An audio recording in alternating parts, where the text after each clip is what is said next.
In the previous 5 years, 5 wars with Israel, Hamas had a taste of the blood, which ignited their bloodlust even more, because they were paid, they were recognized, they were legitimized after the previous wars. And when terrorism gets rewarded, then they go in a direction how we're going to double down on the next campaign. And this is what they did. They tripled down on taking hostages and on kidnapping, on attacking civilians. And those who are in denial that this has been Hamas strategy, knowing that the destruction of Gaza and the death of so many civilians will lead to global sympathy. How are you guys doing? This is Sahar TV, and in today's video we'll see Mosab Hassan Yousef, the son of the founder of Hamas, explaining how global propaganda fuels more anti-Semitism around the world. Let's watch. So you feel safer here, as geographically speaking, you're much closer to Hamas, to the enemy. Look, it's when I talk about safety, I am not talking about only being physically safe. That's something if I wanted, I can go in a hideout for a very long time, but I don't want to hide. I'm talking about the possibility to coexist in any social structure. You know, now as, let's say, anti-Palestinian narrative. I don't want to say even pro-Israel, because I never represent myself as pro-Israel. I'm totally anti-Palestinian victim narrative. This is where I stand. And today, to be anti-Palestine, you are not welcome. It takes just a few days for anybody to recognize who you are and what you're doing. Then ask me, how can you live in a society like this? And that doesn't mean necessarily that they're going to kill you or torture you, but you're immediately canceled. And I think the Jewish people worldwide, they start feeling that, the heat and the impact of the spread of the Palestinian propaganda, because now it's taking place and becoming true. This is the world that we are dealing with. Unfortunately, I can experience it firsthand and fast, because people can recognize my face everywhere I go. The Jews around the world, they can hide their Jewish symbols and you can get along for a while, but eventually they're going to know that you are Jewish.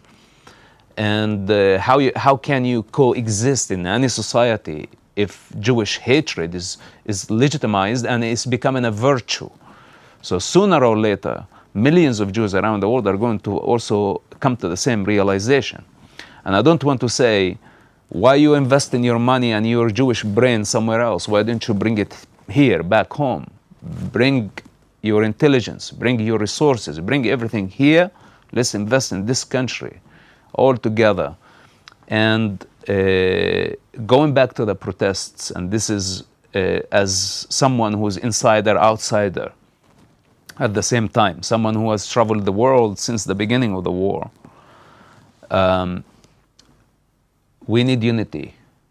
Yes, I understand the diversity. It's a diversity, but unity in this situation is priority. It's priority because the enemy, and that's not only Hamas, the global enemy now, and all those who want to see Israel not only defeated, but humiliated before defeat, are counting on one thing: the division. So we must understand this dynamic. And this is exactly what they identified before October 7th. Of course, because they knew.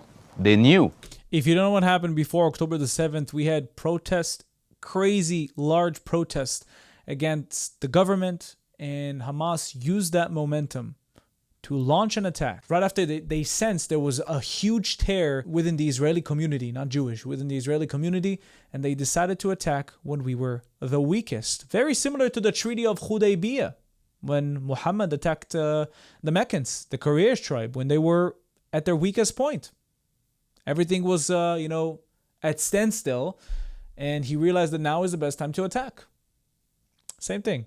That all the protests, the anti-government protests, they could see that the Israeli street is divided, and this is why they choose that time, and this is why they took the hostages, and this is why they use their own people as human shields, knowing that the world is going to condemn Israel, and Israel would fail to do a ground operation that would reach the eradication of Hamas. Hamas had so many layers, unusual methods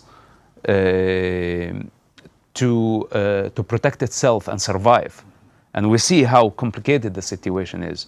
So at least for us, we need to understand this dynamic, at least for us who are very close to the situation. The ones outside who don't understand it, that we have to explain to them history, we have to educate them about the culture, we have to show them the religious and the ideological dimension of the fight. This takes time, and I understand that people cannot see the bigger picture. But people here, this is something I really cannot understand. Now, I see you in TV studios around the world. It seems that they don't understand at all. Many of them are driven by hatred. Many of them also driven by very strong emotions, by ignorance. Some of them are ill-motivated. Some of them are opportunists. Some of them are playing the devil game to achieve their selfish interests. So we cannot generalize, say all of them, because some people also don't want to see bloodshed. And I think the vast majority, when they see things on social media, this is the first time a war zone been broadcast to the entire world live. You don't hear as much about the war of Russia and Ukraine. It's no longer on social media. Same as Sudan and Yemen and Congo and Syria. The war between Israel and Hamas is broadcasted to millions and maybe even billions of people. It's being pushed out by so many Islamists who want to see Israel gone. You know, Israel has been the talking point of the world for almost 2 years right now. It's insane. Other countries don't get as much coverage. Just to show you the bias of the media. And not to forget how much they lie about such things. So the average person don't want to see bloodshed. And of course, when they see defenseless civilians, they cannot make the connection that this is a death culture where sacrificing civilians is a strategy for political and financial gain. And it has been like this for 70 years, by the way. In the previous 5 wars with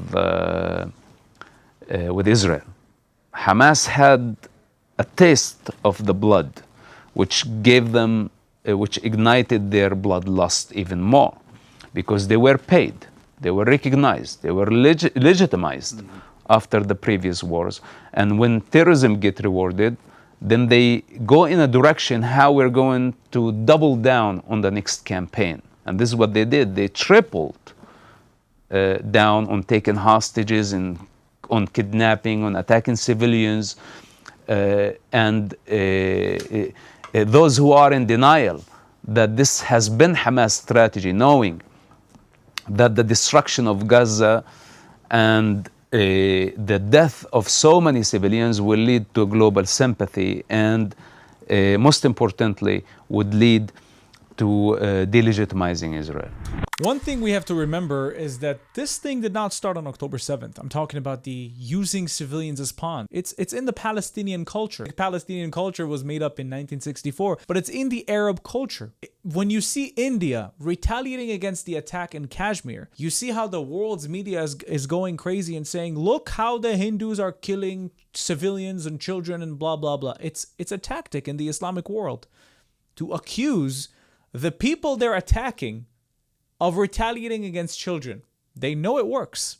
It's been working for hundreds of years. I don't know if hundreds of years is the right term, but it's been working. It's been working for Yasser Arafat during the Intifadas in 1987 and the year 2000 until 2005. It's been working. People always say, oh yeah, baby killers, Israel baby killers. That's like the first association they get when they think about Israel. Because that's the goal of the Palestinian narrative, to villainize Israel and demonize Israel and destroy Israel.